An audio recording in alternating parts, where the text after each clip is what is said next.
All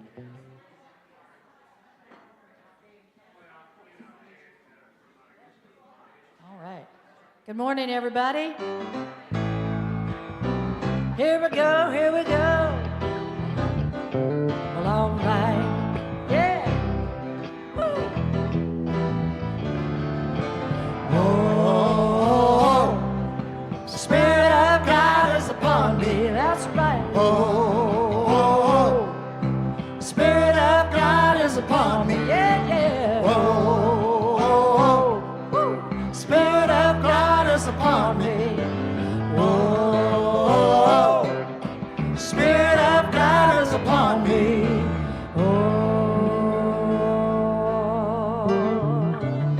I used to think that I had to, used to think that I should. Scripture told me that I had to be good. But now I love because I wanna, I love because I am free. Blinded by the Spirit, oh Lord, the Spirit of God is upon me right now. Oh, there it is. Spirit of God is upon me, yes. Oh, the Spirit of God is upon me, yeah. Oh, hey, the Spirit of God is upon me. Feel it now. Oh, Spirit of God is upon me, yes it is.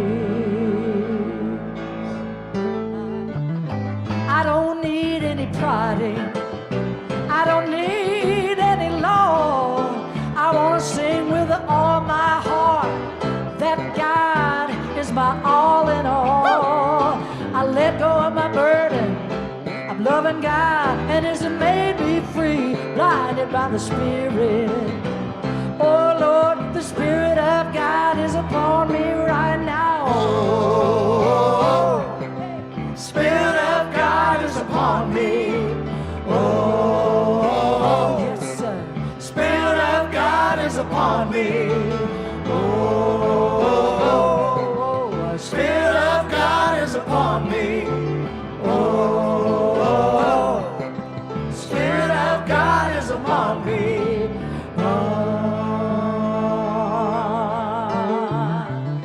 I thought it was my duty, I thought it was my job. Oh yeah, oh yeah, oh yeah, oh yeah, oh yes sir. Lay on.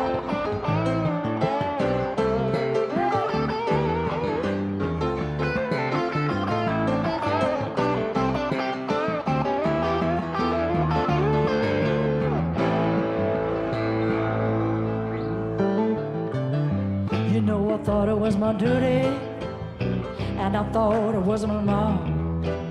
Somewhere I believed that loving God would be hard, hard, hard. But loving God is wonderful, wonderful. Loving God is ecstasy. Thank God for my freedom. Let me tell you that the Spirit of God is upon me right now. Whoa. Do you feel it? Spirit of God is upon me. Yeah. Whoa. Right now. Spirit of God is upon me. Whoa. Hey, hey. Spirit of God is upon me. Whoa. Spirit of God is upon me. And you and me and you and me and all of us together.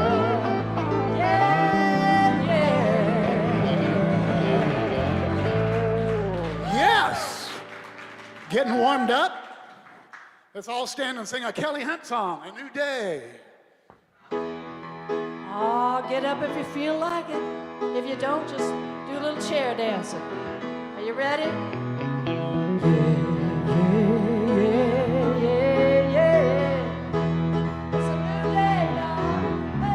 This is a new day. This is a new day for us.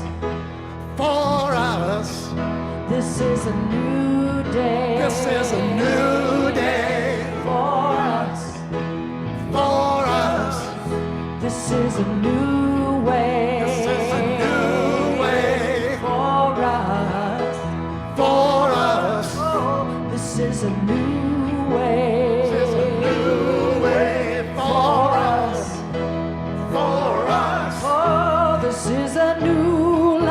This is a new life for us.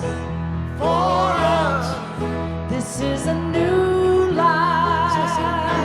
hope for us. For us. This is a new hope for us. For us. This is a new world for us. For us. Oh yes, this is a new world for us. For us.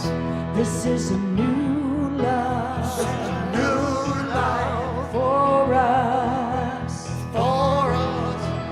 This is a new love for us.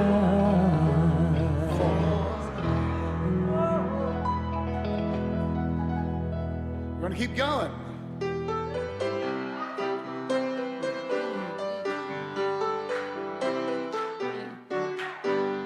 So let there be peace. I am a stand for peace. Let there be love. I am a stand for love. Let there be joy. I am a stand for joy. We are making a new world now. Oh, let there be peace. I am a stand for peace. Let there be love. I am a stand for love. Let there be joy. I am a stand for joy. We are making a new world now. So let there be peace. I am a stand for peace. Let there be love. I am a stand for love. Let there be joy. I am a stand for joy. We are making a new world now. Let there be peace. I am a stand for peace. Let there be love. I am a stand for love. Let there be joy. I am a stand for joy.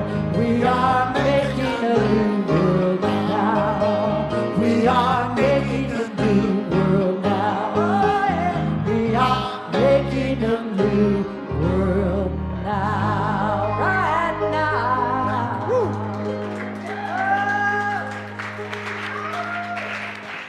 And we are a stand for love as we create a new world together, a world in which we each claim and demonstrate our own divinity. We know it for ourselves, we know it for each other. Good morning, Unity Church of Overland Park. It is my great joy to be with you on this cold morning. I'm Reverend Jacquie Fernandez, and I serve as your senior minister. I'm Reverend Eileen Stulak. I serve as your associate minister. How you feeling this morning? I'm feeling wonderful this morning. Have we recuperated? No, but I feel wonderful this morning. Oh, we had quite a party in this room on Friday night. Man. I still see the burn marks in the carpet from the dance floor. Come on now. Yes. There were over 100 people who attended our Fall Faith Gala and fundraiser, and are you ready? Drum This roll. is preliminary, because not all the dollars are in, but this is preliminary. Over $26,000. Come on. Come on. Yes, we are a house of prosperity. We are a house of joy. We are a house of love. And we were the demonstration of all of that on Friday night. So thank you to each of you who participated, to those of you who gave last Sunday, and you will have an opportunity for those who were unable to attend on Friday, or if you just have a little more that you want to give, we're going to close the giving today, so you will be able to do that. Absolutely. As you leave the area after the service, and we have two donation boxes, one on each side of the room in the back, and there are special envelopes that got a label that says Fall Faith on it. You can use those envelopes and drop those into the donations box, and we'll make sure it gets allocated to the fundraiser in your name.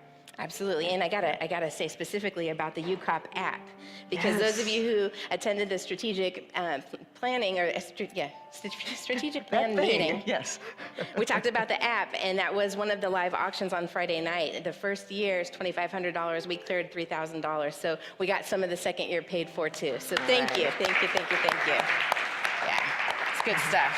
Very good stuff. All right, so let's take that heart of celebration and open our hearts and our minds to this prayerful space in which we acknowledge the one power, one presence in the universe, animating itself as each and every one of us, individually and collectively as Unity Church of Overland Park. We are so grateful for the ways Spirit shows up as each and every one of us. We are so grateful for the decision and the commitment that we each made to participate in this Fall Faith series, to open ourselves to transformation, to wake up to our own divinity in ways like never before, to face the work of our own healing, to engage the work of our own healing, and to trust faithfully that Spirit will meet us each and every step of the way as a source of comfort, peace, love, wisdom, strength. And in this knowing, we stand for love. We stand for joy. We stand for peace. We stand for prosperity. We stand for one another. We stand together as a presence of unity in the world. We are blessed and we are the blessing. We are blessed. We are the blessing. And we know that this is the truth. Will you affirm together with me? There's only one presence and one power in the universe and in my life. God, the source of all good. That is true. Would you like to stand and sing with us again? Waking up, because we are awake.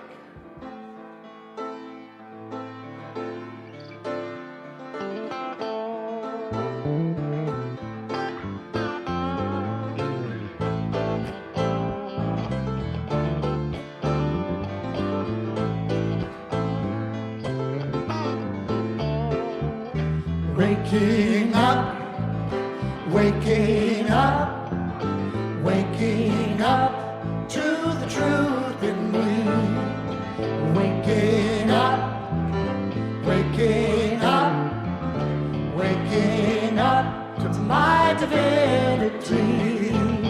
I am a body of color and light. I am endless creativity. I am a powerful being of love, pure potentiality. Waking up, waking up, waking up to the truth in me. Oh yes, waking up right now, waking up right here, waking up to my divinity. Oh, I am a body of color and light.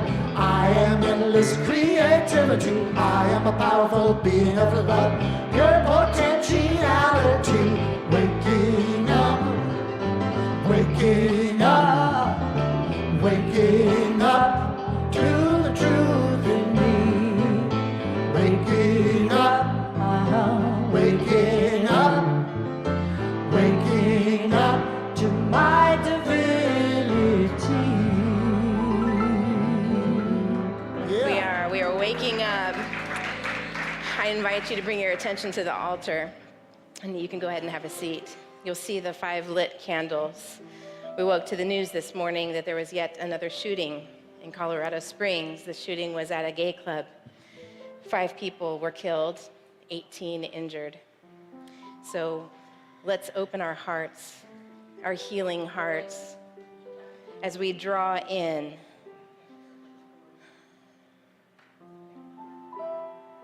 the knowing that peace, comfort, love, as the presence of God is always here in the midst of us, is always made manifest in the midst of us. And when we hear of a circumstance in which that just simply doesn't seem true, when we think of a place that ought to be safe, particularly for the LGBTQ community, a gay club is just that, a safe place to simply be as you were divinely designed to be.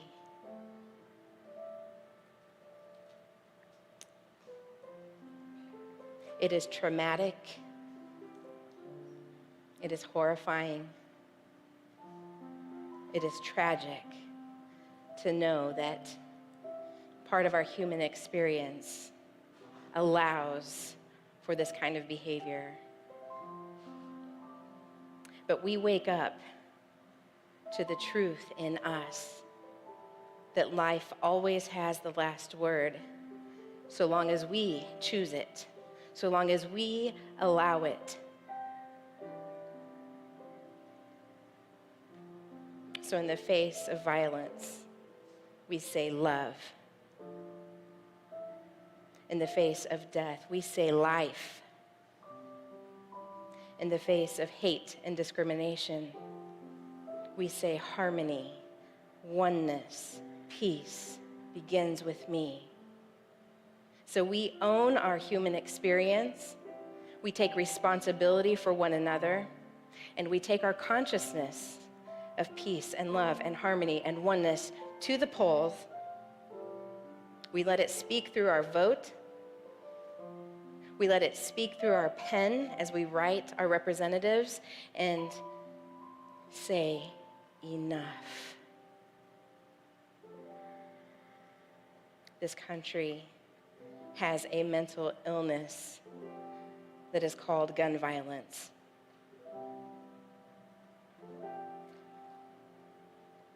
And if we continue to leave it untreated, we will find ourselves continually having to gather in prayer,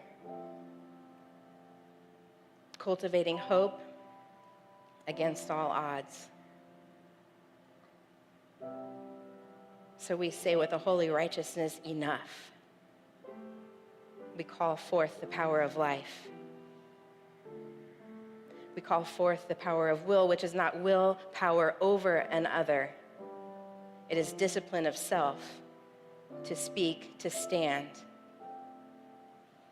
for the power of spirit.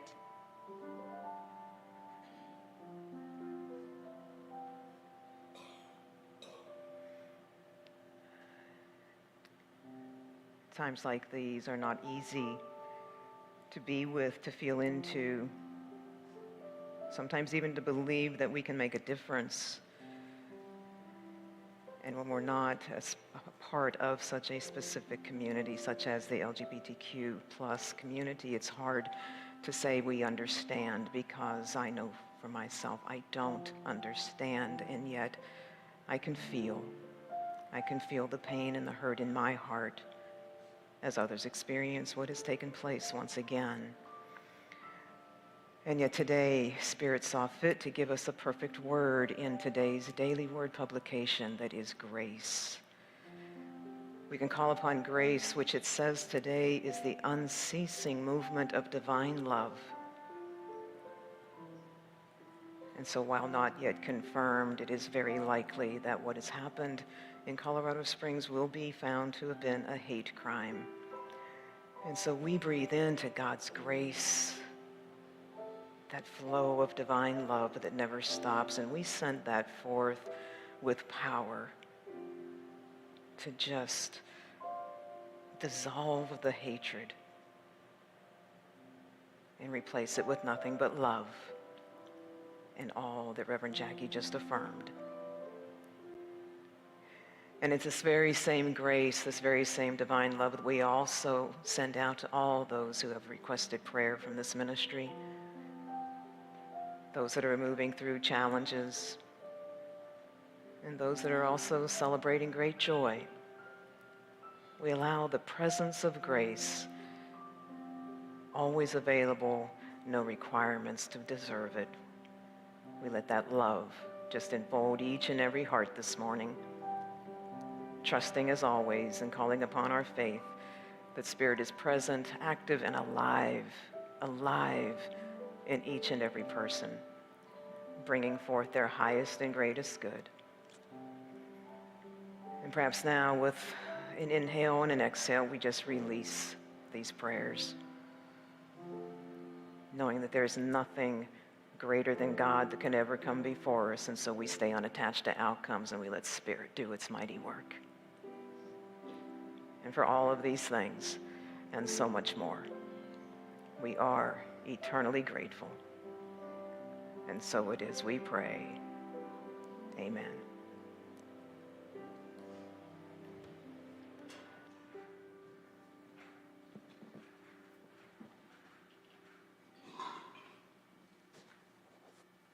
Thank you, Jackie and Eileen. Time for some information. Our information givers are on their way. You're getting there. Tony and Tiffany. Hello, hello. Good morning, everybody. Whew. That was powerful. That was really, thank you. Thank you for the prayer consciousness and the love that's in this room and for helping us lead the way that way. So good morning, everybody. We welcome you to our Sunday service. And let's just give kind of a little shout out to some of our key performers here. So we've got Reverend Fred and Kelley Hunt, James Albright and Terry Swope. So let's give it up for our music for the morning. Also for Stacy Storm for interpreting. Thank you so much. And of course to Reverend Jacquie Fernandez and Reverend Eileen Stulak. And so today, all of the ministers, so Jacquie, Eileen, and Fred, are going to be coming up on stage. And it's our Ask a Minister Sunday. So this is questions that the Fall Faith small groups came up with and sent in ahead of time. And now they get to be on the spot and share their own wisdom with us. So we're excited for that. Thank you so much. Okay, well, before that, we have a few more announcements. First, some reminders of the upcoming affinity group meetings. Our Yarn Blessings group will meet tomorrow evening at 6 p.m. in the cafe area. And our Folks with Faith group is inviting everyone to join them next Saturday for a potluck, Folksgiving. It will be here at the Plex Pod as well, beginning at 10:30 a.m. You're invited to bring a dish to share, and doors will open at 10 o'clock. And then, you guys, Thanksgiving is this week. Are you ready? Because it seems like it came a little bit fast, but here we are. And so I hope that everybody's, just kind of filling up with their own sense of gratitude at this time. And as always, we'll be having a Thanksgiving Eve service here at the Plex Pod. So that's on Wednesday, November 23rd. It's at 7 o'clock, and it's in the sound stage, which is that direction from here. So when you come, people will be ushering you in, but we hope that you can make it. It is a Thanksgiving message offered by Reverend Eileen and also the prayer chaplains, and music will be provided by Reverend Fred and also Joel Morrison. And it's a sacred ritual of Holy Communion as well. So we hope that you will join us as we ground ourselves in gratitude as we move into the holiday season. And our next opportunity to participate in the social justice work of the Good Faith Network is coming up on Tuesday, November 29th. This is the time to learn more about the research and action processes involved with the 3 current initiatives: ending homelessness, addressing mental health, and the lack of affordable housing. The session will be held at St. Mark's United Methodist Church on Santa Fe Drive in Mission, Kansas, and starts at 6 o'clock p.m. This is the time that we begin to take action steps, and we hope to see a lot of you at this meeting. You can find out more in our e-news and RSVP to attend on the Good Faith Network website.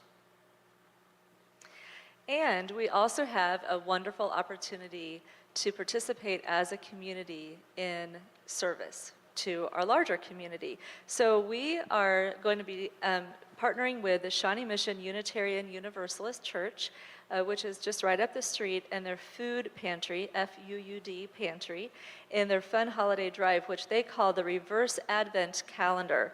And it gives you and your family a fun way to gather items that are greatly needed by those who are food insecure in our community at this time of year. So what you do is you gather an item each day of December, and then you take it all to the food pantry. So copies of the calendar are available at the prayer table, which today is the last circle table over there in the back of the room. And then we hope that you'll, consider helping us out. And I would just want to say, let's expand our vision for that a little bit. So everybody in this room can participate with just one item of food per day in the month of December. But why don't you invite the rest of your family and friends to do the same thing, and let's see how much we can help out the food pantry. What do you say? Yeah, let's do it. Tony, can I say something else really quick? I'm totally going off script here. I just want to say my own sense, just on behalf of everybody here, gratitude for all of the people that really did put on the gala on Friday. So, of course, Reverend Jacquie and Reverend Eileen, and then everybody that is on the Leadership Council participated, and I believe there was even a smaller group within the Leadership Council that really were idea generators. But I don't know if everybody in this room knows really kind of how quickly the whole thing came together. And from an outside looking in perspective, it was like an idea would get shared, and then basically Jacquie and Eileen would take that idea and they would run it across the finish line. And then an idea would get shared and it would get energy, and they would take it and they would run it across the finish line. And then the result was this incredible gala filled with love and laughter and humor and energy and incredible music, and holy smokes, people, at the end of it, at least $26,000. So we are in prosperity, we are in love, we are in joy, and that is not just words that like a minister is saying from the stage. Like, I want you to really take that in and just take one moment and just throw all of your love and appreciation towards Jacquie and Eileen, but also all of the people in the background that made that happen in a very real way. Right now, let's do it. Yes, thank you.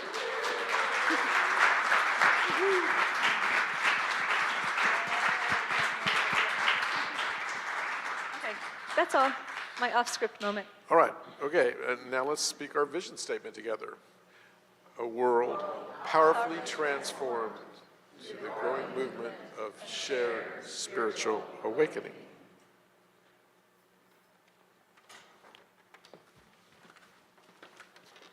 It's a joy to be back here with you again today.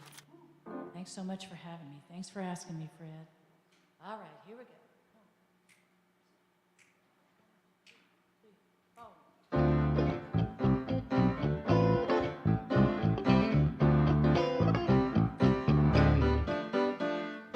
This time it wraps around you. This time is such a free. This time don't hold back. This is who you're supposed to be.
right, thank you, Kelley Hunt.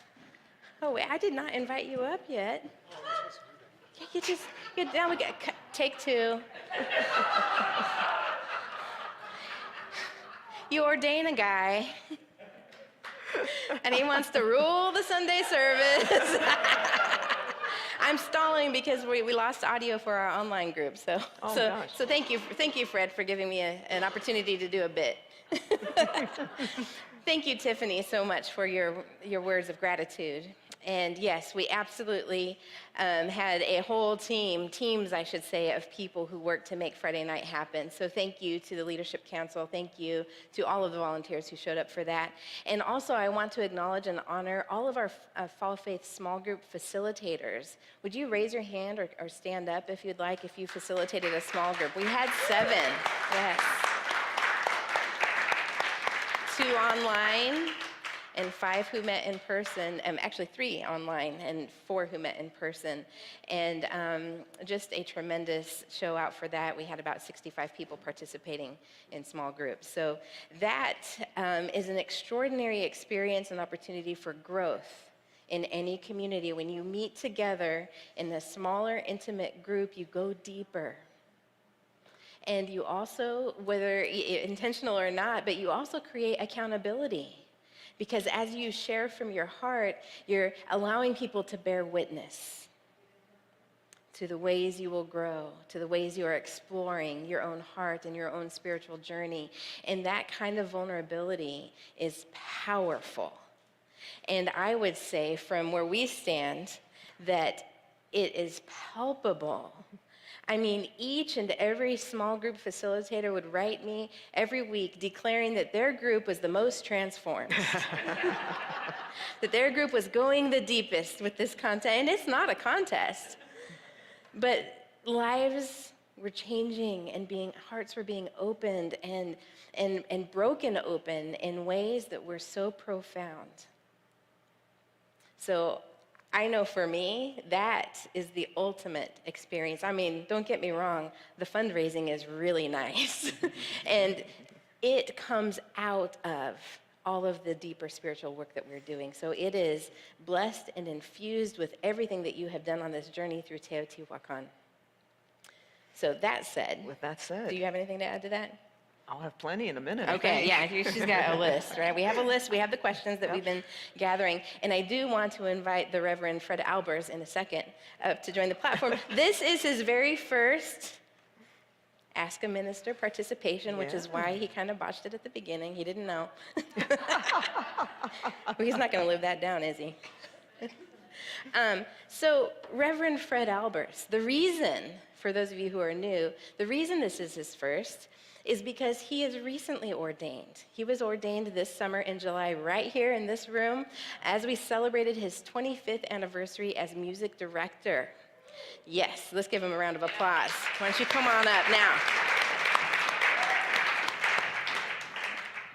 We're going to bring him up now. Now is the time. And what I want you to know is there have been a few questions that have come up about what it means to be ordained and did Fred go to seminary and this kind of thing. The answer is no, he did not go to seminary, but he has a 30-year body of work here doing the practice of music ministry.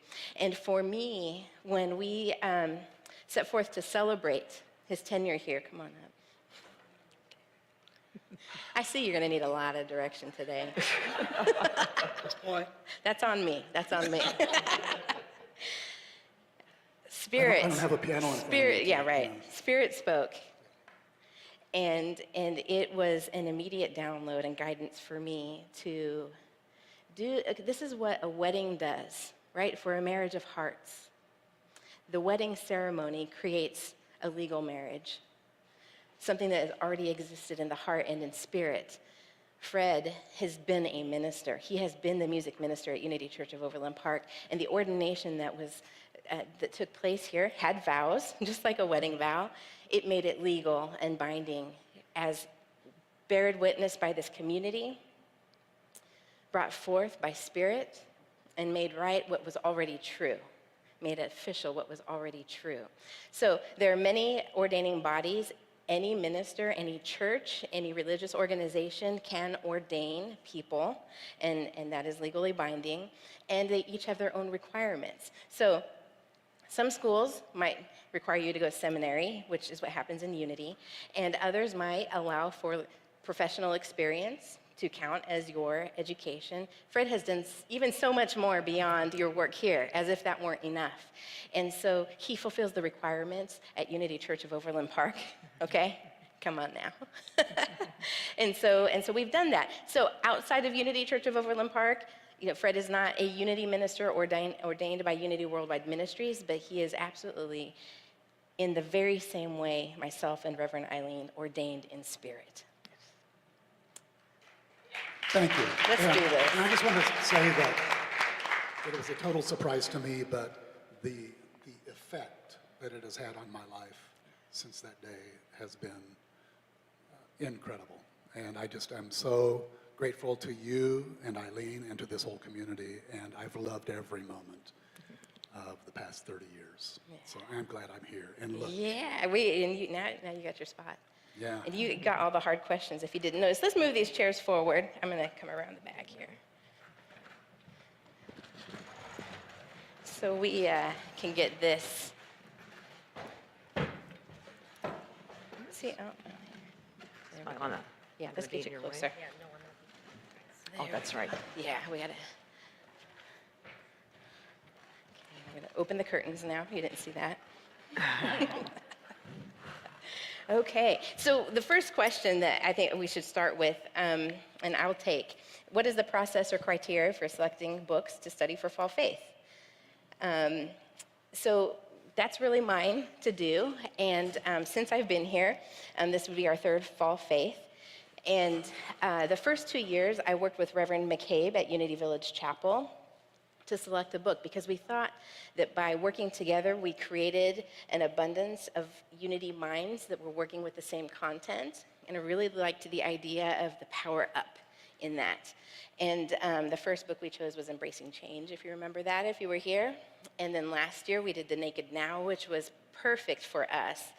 Now, this year, we kind of parted ways in that. We started working together, and she wanted to go with Michael Singer's sequel book to The Untethered The Untethered Soul. I think it's The Untethered Life. Well, they've done The Untethered Soul before for Fall Faith, and we haven't. So I felt a little strange about doing a sequel to a book we haven't done the first part to. But I looked at Don Miguel Ruiz's book. It was his newest, and my first thought was, well, when we did the survey back in January, the number one request for classes was for world religions. And I thought, well, this will feed that interest in this community. And I love Don Miguel Ruiz Jr., and I know him. I've worked with him before, and so potentially we could bring him for Fall Faith to be a keynote. So it started to come together. I ordered the book, I read it, and I was like, I don't know. It seems like it's kind of basic. Just wait. I was my first sort of scanning through it, and I'm like, oh man, these people are deep. They're gonna like, no, we want to go deep. We want something more. And so I kind of was, hemming and hawing about it. And then I was like, okay, let me sit with this, because Don Miguel Ruiz Jr. is not basic. So I read it again, and I was like, oh. So simple, yes. Clear, yes. Easy and basic, absolutely not. So I was like, all right, we're going to do this, and I'm just going to trust and hope that people see past what I felt in that first read-through. And sure enough, we just all went nuts with this. And I've read the book several times over throughout the course of the last several weeks, and still every time I get something deeper and new about it. So that's the process. And there are a few follow-up questions about this particular book. How do we know the Ruiz family history roots came from there? Because they tell us. They don't claim to come from Teotihuacan specifically, but from the Toltec tradition. And so that's how we know that. And how do we know the Toltec path is not a myth, since there are no writings or actual history other than the ruins? This is a great question. And what I want you to hear in this question, how do we know the Toltec path is not a myth? Actually, we know that it is a myth, just in the same way the ancient Hebrew writings are myth. So let's define myth. Let's understand the dictionary definition of myth: a traditional story, especially one concerning the early history of a people or explaining some natural or social phenomenon, and typically involving supernatural beings or events. Myth. It is a myth. The Toltec writings and teachings are a myth. Definition number 2, a widely held but false belief or idea. So that might be the more sort of common we kind of assume when we hear a myth, and people sometimes get very offended if their Jesus stories are called myth, if the resurrection story is referred to, that's just a myth, and people might get very offended by it because they're thinking that, and it might be intentional, that it's that second definition. But the actual first definition of myth is true. And in Eastern culture, there are 2 kinds of stories. There are true stories and fictitious stories. What they call the true stories are what we call myth, because it may or may not have happened, but it's all true. You understand? It's that capital T truth. And what we experience in this book and in the content of the book is absolute truth. And yes, unfortunately, the Toltecs, the Mayan, the Aztecs, much of their history, much of their books were burned when the Spanish conquistors came over and colonized the land. But we do have some preservation of history because the Toltecs traveled and they traded and they built and they worked with the Mayans, who were absolute dedicated historians and wrote lots and lots of their history down. We can see it in the architecture, we can see it in their artwork, and so we do have some information. And also, if you were here Friday night, you heard Don Miguel, and I think it might be in the book a little bit too, talk about the timeline. So the Toltecs lived until well after Christ. So they were at the height of their civilization in 800 AD, and then in about 1100 AD is when they sort of disappeared. So they're actually fairly recent. You know, some of the Old Testament, the Hebrew scripture writings are from 2,600 years ago. So they're even older. Buddhist writings, similar, are older.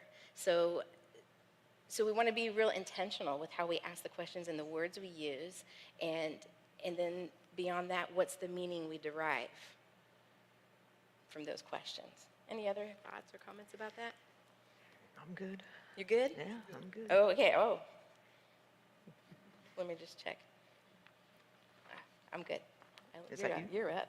Is that you? I'll come back to Okay. that.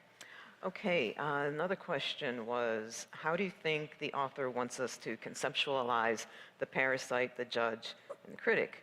And I think victim was also used. Are they distinctly different? Is the parasite composed of the judge and critic? Do the judge and critic feed the parasite? Well, how I think the author wants us to conceptualize those 3 entities are whatever way it speaks to us. I don't think that I saw really anything, unless Don Miguel actually said, in my opinion, or in my family tradition. Everything else was, here's some information, and you go, take it in. You know, this is your journey, this was our personal journey. And so when I thought of this question, what came to me actually was from a metaphor basically based in my Catholic experience as far as, the Trinity. And I looked at that, it's like, okay, maybe these 3 can kind of be this journey's trinity, for me, because in my Catholic upbringing and years in the church, that entity was always described to me as being 3 distinct aspects of one being.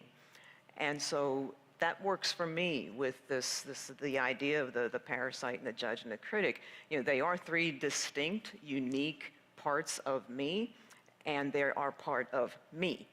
And so I don't believe, and in the work that I've been doing over the last 6, 7, 8 weeks now that it's been, is that all 3 sometimes I need to utilize because I have to feel into each aspect that is unique to each one, and I can shut down any one of the 3 by my own choice.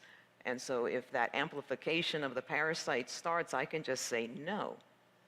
And then the other 2 have no option, right? Because there's no judgment when there's nothing to judge. There's no audience to clap and encourage the untrue stories because they've been shut down. And so, and then I can get to maybe 2 of the 3 and shut it down. Sometimes I got to be with all 3 for, days before I get to a point of rest with that. And so that's how I conceptualize them. That's how I've been working with them in my own life. And I would encourage all of you to just continue doing the same thing that I know you've been doing, is what does it mean to you? Yeah, that's powerful.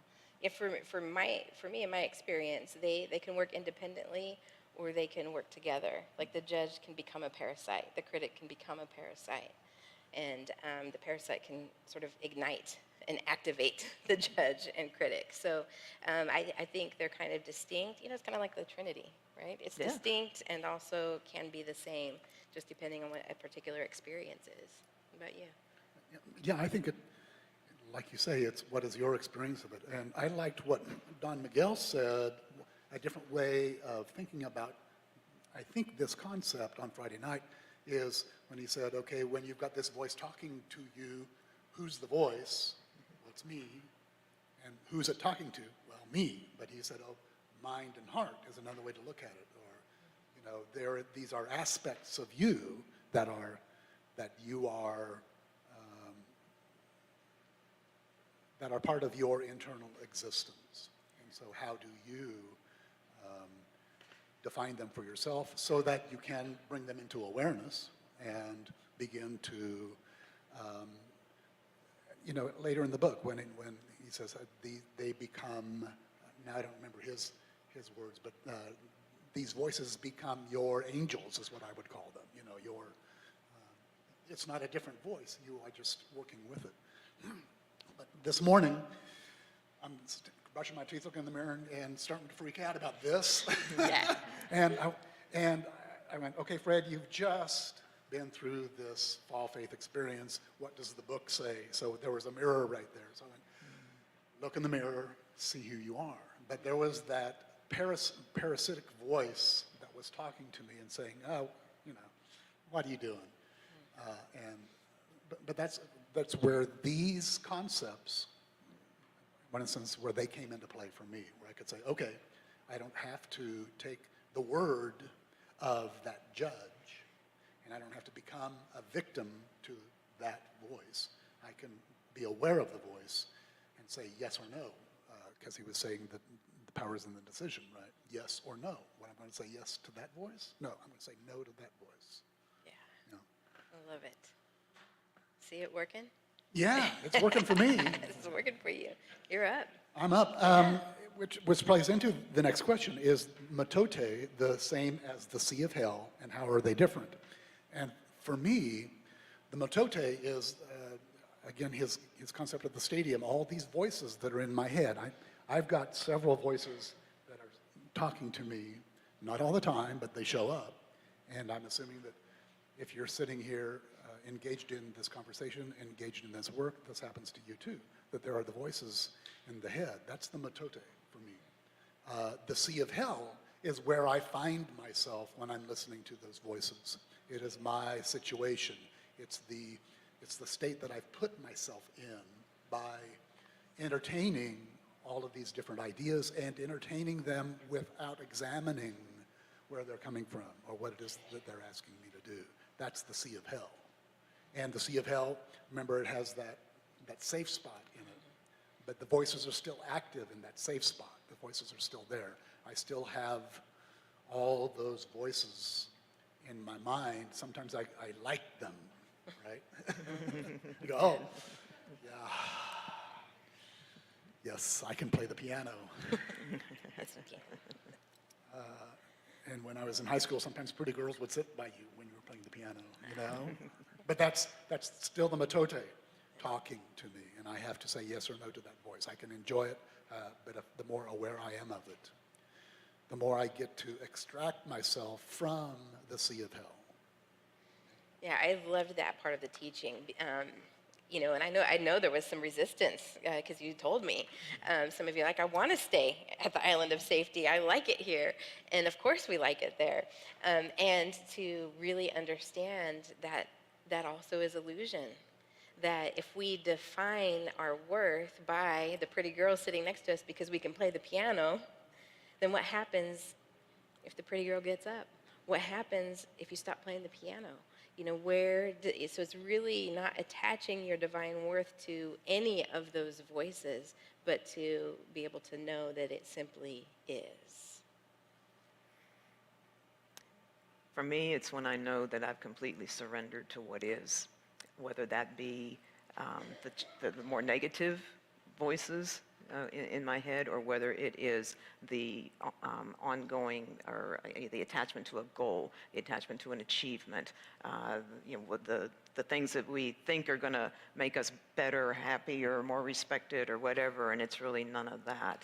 So it can be, again, more the positive side or the more negative side, but I've been really good in my life of ignoring all of it. But when I feel it all, then I know I've let it all go, and I'm going to be in that hell for a little bit, and I'm okay with that. I'm okay with being there, because that's exactly where I needed to be. Yeah, absolutely. I want to share just real quick before we go to the next question. I heard from a congregant this week that was talking about just reflecting on the whole experience, and she was saying, because of this experience, I now know where I am. And that's just so clearly sort of illustrates what you just said, that then you have the power to choose from that point forward. But it's all a framework to help us to position ourselves without judgment. Oh, I'm in the sea of hell. Oh, I'm on the island of safety. Now, probably we're not using that tone. I'm in the sea of hell, without even laughing, but with despair, and with devastation and with torture. And to be able to say, oh, I'm simply in the sea of hell, and to just let it settle, to really be able to rest in the knowing that that's not who you are. It's just how you are in the moment.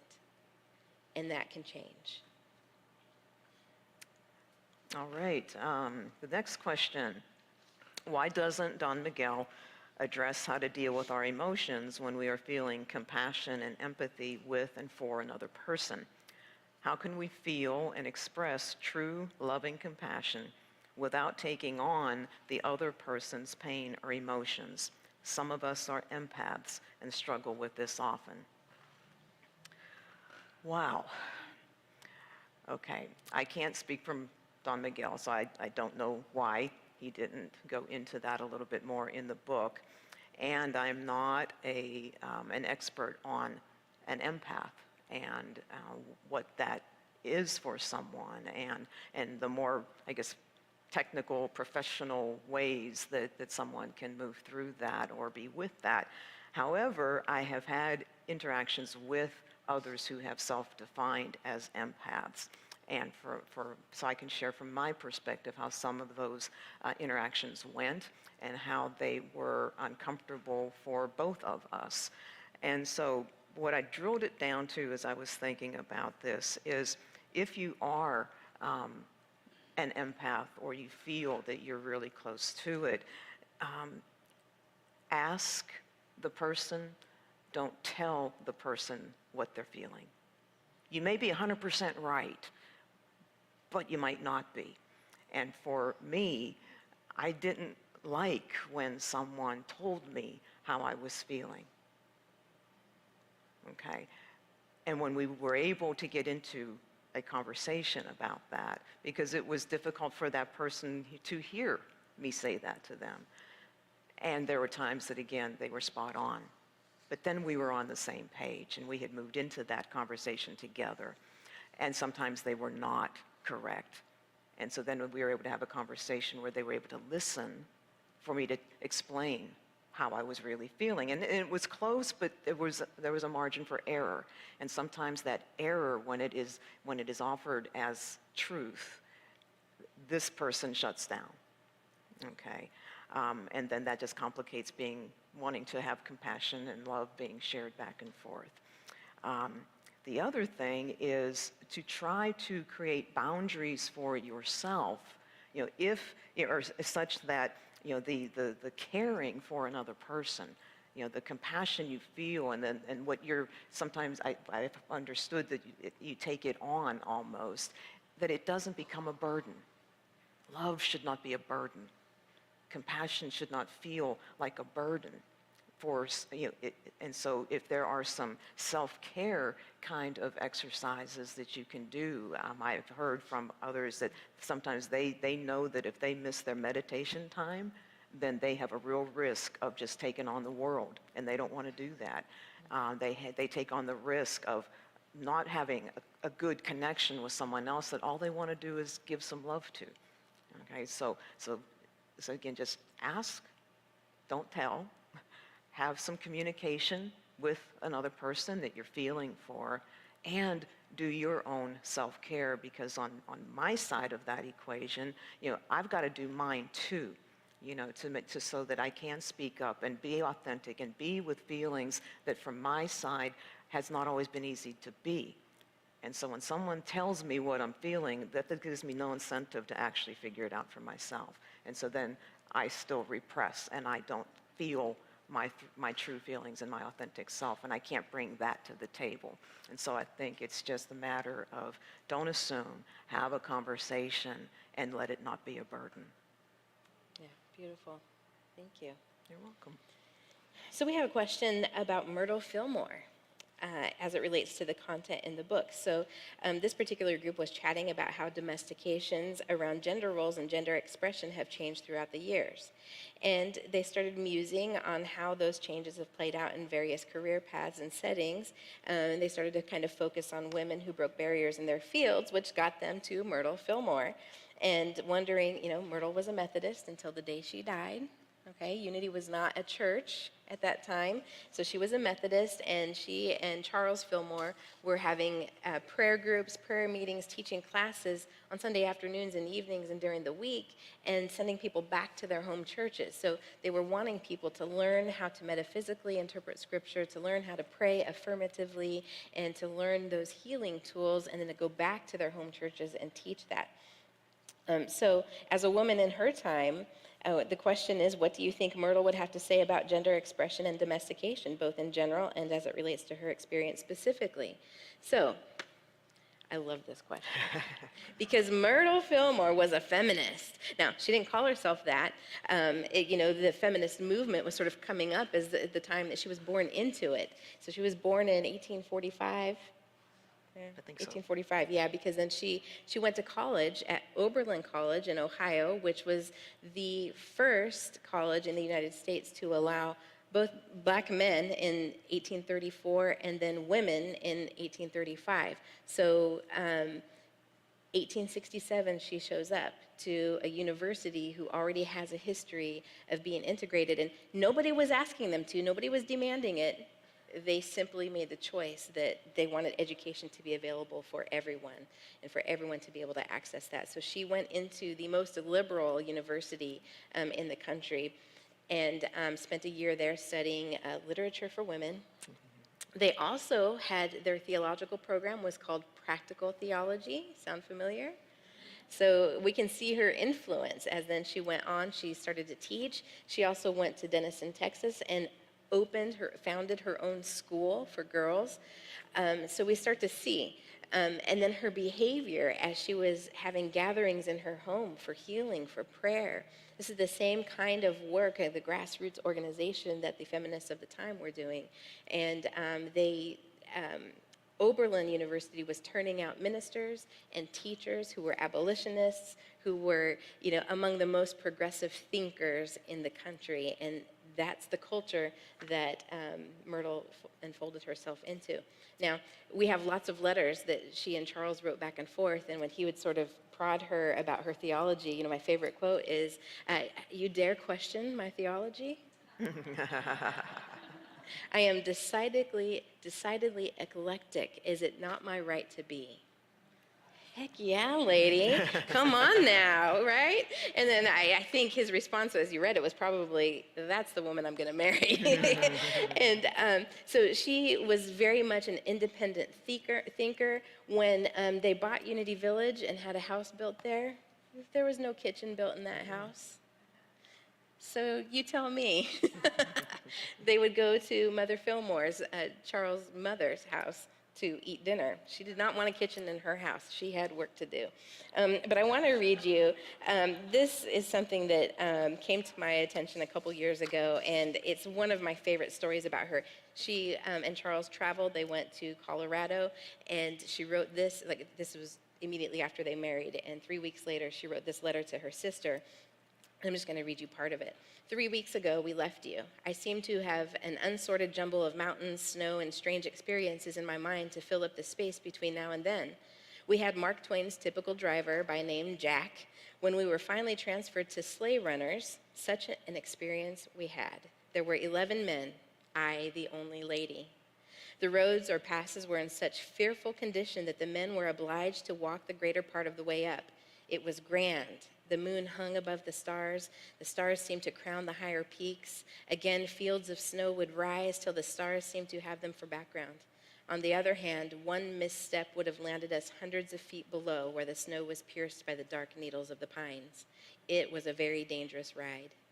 We were 2 days and 1 night getting through and had to contrive all manner of ways to get through at all. We had several breakdowns. Sometimes the men had to use all their strength to steer the sled clear of some steep precipice. I wasn't aware at the time that I was doing anything remarkable by keeping cool during all this journey of hairbreadth escapes. I learned that I gained quite a reputation for bravery among the masculine part of our adventures, who seemed to have discussed the subject and agreed that not one lady in 1,000 would have shown such coolness and bravery. I also know, because it's in a different part of the book, that she was driving those sleighs, the sleigh dogs, for part of that trip. So, I mean, she was busting gender roles and expressions, you know, in her time. She was ahead of her time, and in many ways, she was of her time. The next question is about, it references our theme song that Amy wrote for us, Waking Up to My Divinity, right? The question is, the theme song for the series is about waking up, as is much of the book. Are we ever woke? I love the way that's put. And how does the concept of awakening align with the book concepts of dream of the planet and personal dream? I like, Don Miguel was talking about the spiral aspect of this work on Friday night, and the book talks about how it's a process, it's a journey, and I know in my life, there have been times when I've went, I'm awake, right? There have been some seminal events, things that have happened to me that all of a sudden put a new measure of truth right in front of me. And I went, 10 minutes ago, I had no clue. Now I understand it all. And there have been times when I thought, I understand it all. It's all laid out in front of me. I am God. Susan, do what I say. How does that go? Not well at all. Turns out I'm not God. She is. But don't we all have those times in our lives? And I think that we realize, I think anyway, that we are in this, the dream of the planet, or in my own personal philosophy, I think about group reality or group consensus, or we are all creating this experience we're dealing with together. We're creating it together in lots of different ways. We're all in agreement about certain things of just by who we're hanging out with, what we do, with the, think about your situation in life. We do a lot of creating, but I tend to think about, sometimes I rise above that. I'm still in the dream of the planet. I'm still within the dream of the universe. There are a few instances I can only say that I've seen myself apart from that. And I know a lot of people out here, probably you've had these experiences where you go, I see what it's like, but I'm still living in the dream of the planet. The more aware of this that I can be, the better I can live in this in this dream. But I think the waking up is a continual process. I am more awake today, generally, than I was 5 years ago. Am I woke? I won't answer that. Smooth. Very smooth. No, but it's true. And what you're saying, as you describe it, is it preserves that power of choice.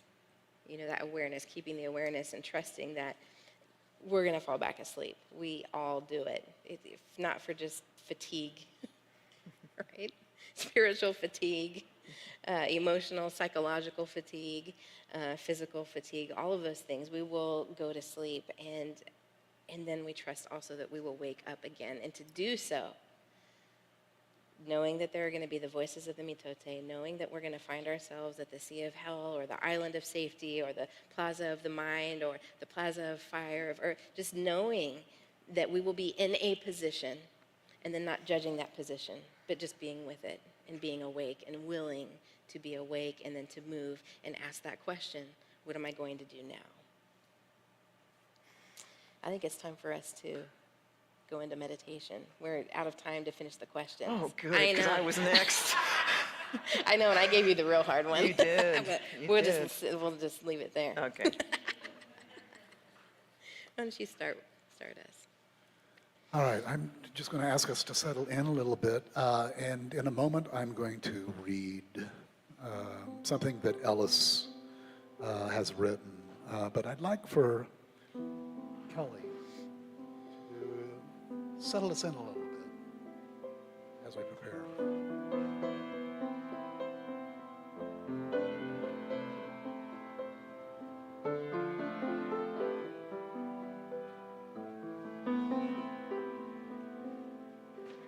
You are the heart, you are the hands, you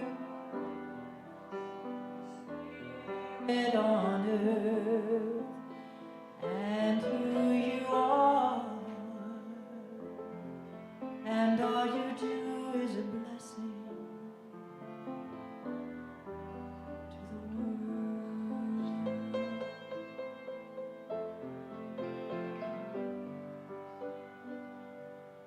We are the heart, we are the hands, we are the voice, spirit on earth, and who we are, and all we do is a blessing to the world. I am the heart, I am the hands, I am the voice, spirit on earth, and who I am, and all I do is a blessing to the world. My truth is greater than my beliefs, beyond my thoughts. My truth is more than my body, exceeds my senses. My truth outweighs how I live, my history, my skills. My truth is more than family, friends, or heritage. My truth, unlike another's, is non-transferable, not for sale. My truth over spirituality surpasses nature, religion, endeavor. My truth, beyond words or my brain, engages my sixth sense.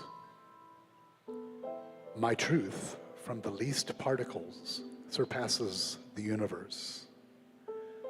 My truth, higher than mountaintops, deeper than valleys. My truth is infinite, indiscernible, unfathomable, indestructible. My truth, beyond noetic, is mystical, timeless, ineffable. My truth is peace, joy, freedom, gratitude, love. My truth is transcendent, knowing. I am that I am, mystery of the universe.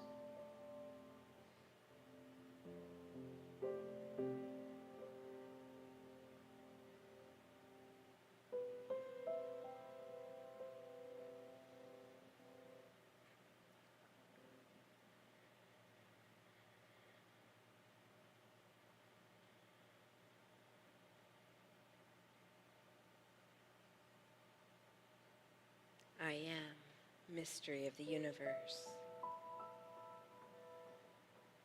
I am the galaxies, and the galaxies are at my feet.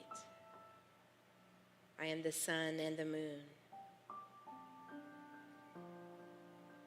I am water, I am wind. I am earth, I am fire. I am my mind, I am my heart.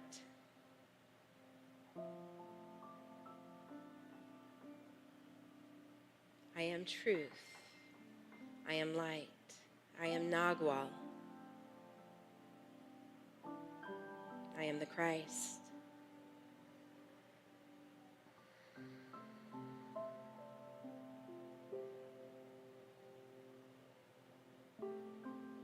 I invite to our awareness the companion that we invited to walk this path with us, the spirit guide, the angel.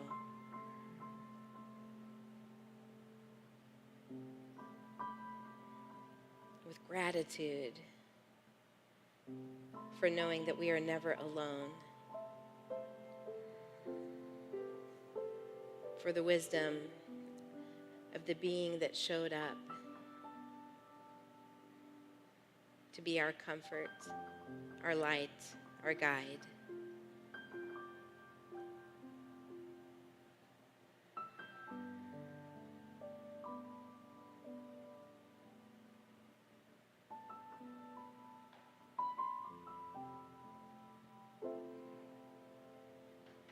We take this gratitude and these truth statements into silent reflection.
And now we gently begin to bring our focus, our attention, our awareness to this space, to this moment.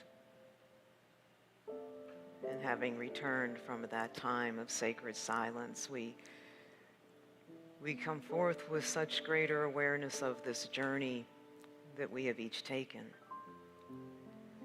The many steps, the many stops, perhaps a few trips or falls, but again, never alone, for the Nagual, the presence of the Christ was always with us. And so as we near the conclusion of this particular journey together, I invite forward Jim Skinner, who's going to close us out with another special reading.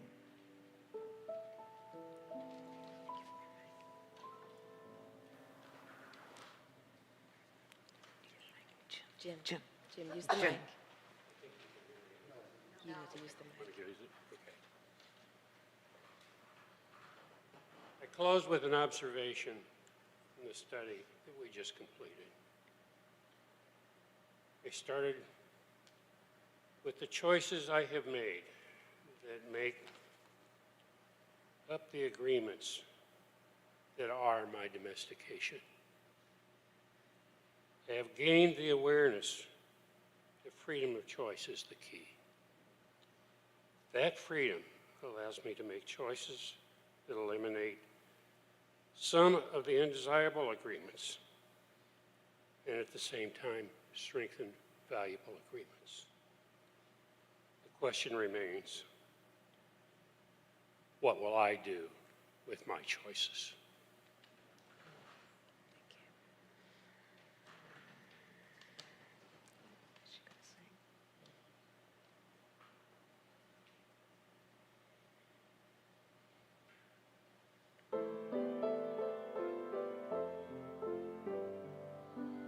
I am the heart, I am the hands, I am the voice, spirit on earth, and who I am, and all I do is a blessing to the world.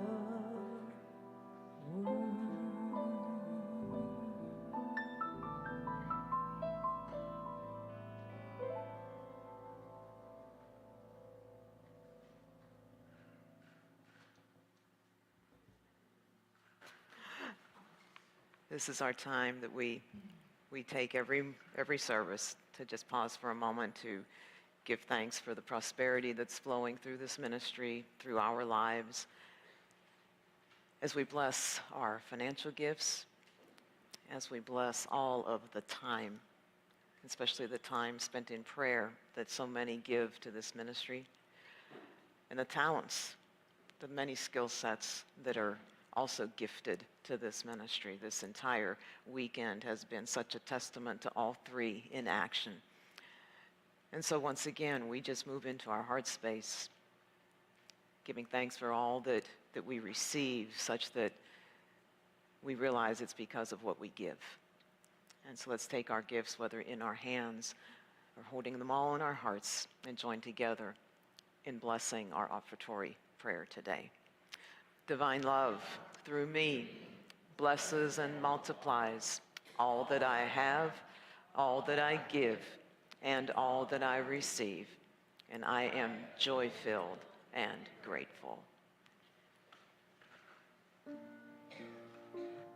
So I've been invited to, before I play this last solo, to let you know that it is a joy for me to tell you that I have my very first holiday-themed album that is now out into the world, called Winter Solstice, S-O-U-L, Winter Solstice.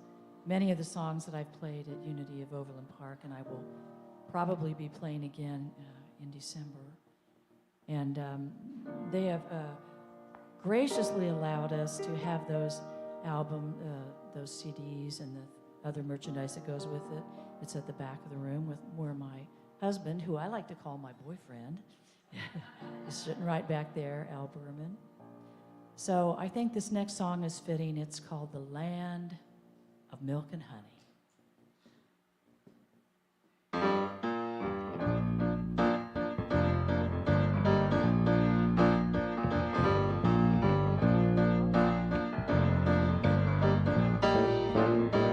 Now we've been on this road forever, worn out thousands of our shoes, made trails through the mystery lands, sang our praises, cried our blues, remembered all the lost souls, ones that we carry in our breast, and every winding road, all of the hurts that we laid to rest. Come on and walk with me, my good friends, cross over the great divide to the land of milk and honey, stars around, horizons wide. Come on and walk with me, my good friends, cross over the great divide to the land of milk and honey.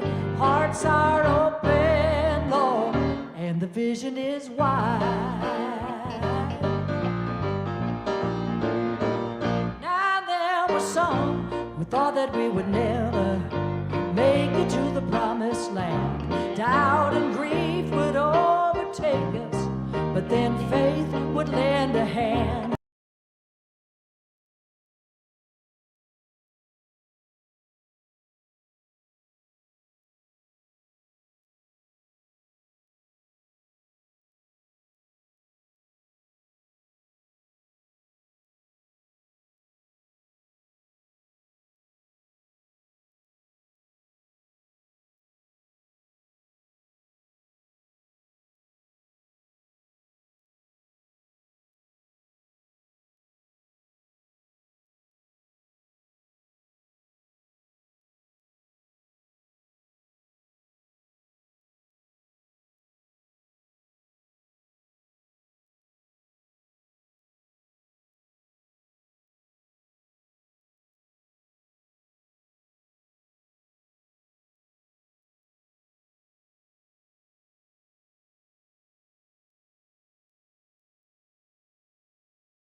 Thank you. Thank you, Kelley Hunt and the UCOP Trio. This month's volunteer recognition highlights our prayer chaplain team. These individuals hold the high watch for us and all who ask us for prayer. We are grateful for their spiritual consciousness and the loving ways they hold the space of possibility through prayer for us all. If it's comfortable, we'd like to ask all members of the prayer chaplain team to stand so that we can show them our appreciation.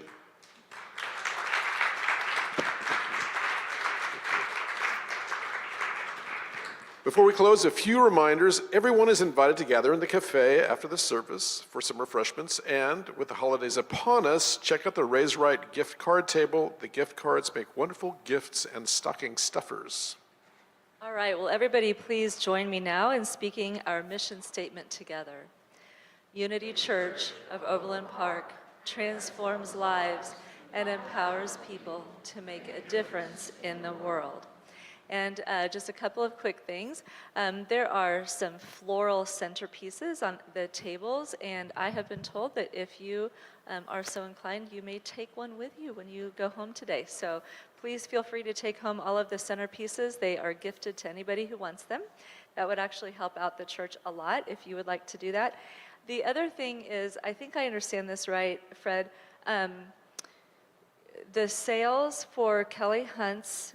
For their product sales today, they said they were going to, they're giving back 10% of everything they sell today. So thank you for being here. Thank you for supporting us in another way. Okay, thank you. We wanted just to make sure everybody knew that. And join us next week as we begin the season of Advent. Reverend Eileen will be offering the opening lesson entitled All Things Working Together for Good, and our dear friend Danny Cox will be doing the music for that morning. And now, let's welcome in our children. We are walking as a light, as a light, as a light. We are walking as the light of God. As the light, as the light, as the light, as the light. as the light, as the light, as the light of God. Good morning, everyone. So today was just us two, and then I had the YOU, which was my sister today.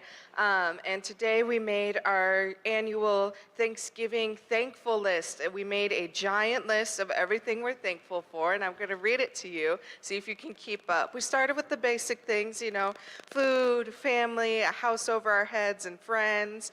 But then we got a little more specific and random. So we got my bed, iPads, phones, arts and crafts, Alfred and Macy, shirts, colors, Megamind, movies, the Four Seasons, frisbees, books, bugs, animals, pandas, fish, worms, toys, spinny chairs, candy, church, body and health, Dr. Seuss with a smiley face, music, dancing, clams. I don't remember writing that one, but clams. Singing, acting, eyes and ears, touch and taste and smell, Minecraft, pizza, Roblox, chairs, spinny chairs and chairs, technology, trees, plants, water, oxygen, kinetic sand, land, rain and snow, babies and the elderly, teachers and pants. So. Oh, and Maddie has one more to say. What was your last one you want to be thankful for? See. She wants to be thankful for me, but I felt weird writing that on the board. So, yeah, so we encourage you to make your own Thanksgiving list with your family and your friends. It's fun to try to see how many individual things you could come up with that you're thankful for and remind yourselves, you know, of the things that you have and that you can be grateful for. We also made little prayer strips of things we want to wish on ourselves and other people today. So they had a pretty good time today. You guys can all stand and join us for our closing song. All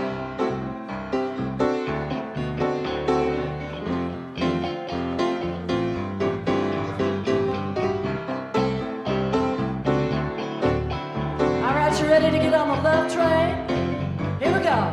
I said people all over the world, join hands, start a love train of people all over the world, join hands, start a love train, well the next stop that we make will be England, and tell all the folks in Russia and China too. Here we go. Don't you know that it's time to get on board and let this train keep on riding on through. Well, now, people all over the world, sing it with me. Join hands, you start a love train, people all over the world, join hands, start a love train, now all of your brothers and sisters over in Africa, tell all the folks in Egypt and Israel too, please don't miss this train in the station, 'cause if you miss it, I feel sorry for you. Well, people all over the world, that's right, join hands, start a love train, people all over the world, you join hands, start a love train, let it ride.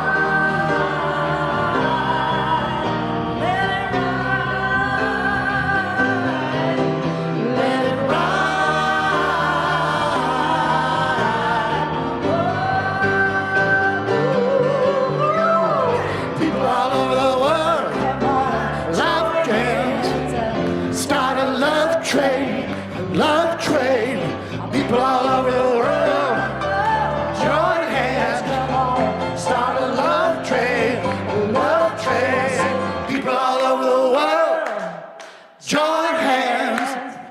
Start a love train, a love train. People all over the world, join hands. Start a love train, a love train. And now join me for the prayer for protection. The light of God surrounds us. The love of God enfolds us. The power of God protects us. And the presence of God watches over us. Wherever we are, God is. And all is well. Have a beautiful week and happy Thanksgiving.